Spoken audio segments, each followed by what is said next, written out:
Welcome to our channel. Today we how to disable account recovery emails on Bitstamp, complete guide step by step clearly. To disable account recovery emails on Bitstamp, first, open your preferred web browser. Navigate to the Bitstamp website by typing in the URL. Log into your account using your email and password. Once logged in, locate your profile icon at the top right corner of the screen.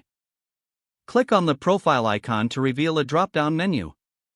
Select Account from the drop-down options. In the Account settings, find the Security section. Click on the Security tab to access your security settings. Look for the option labeled Account Recovery Emails. You will find a toggle switch next to this option. Click the toggle switch to disable account recovery emails. A confirmation prompt may appear to verify your choice. Review the prompt and confirm your action to proceed. Once confirmed, the account recovery emails will be disabled. Make sure to save any changes if prompted by the system.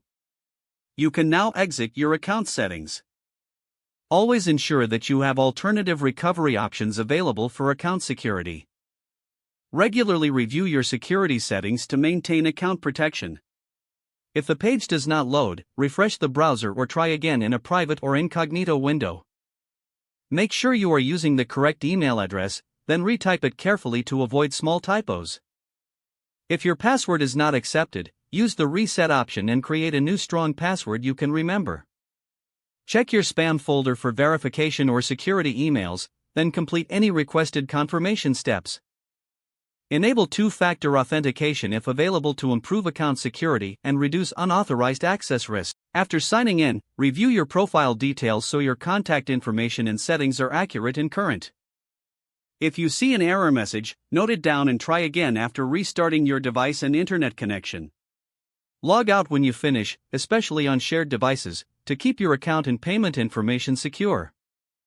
If the page does not load, refresh the browser or try again in a private or incognito window.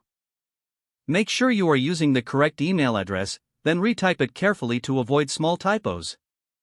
If your password is not accepted, use the reset option and create a new strong password you can remember.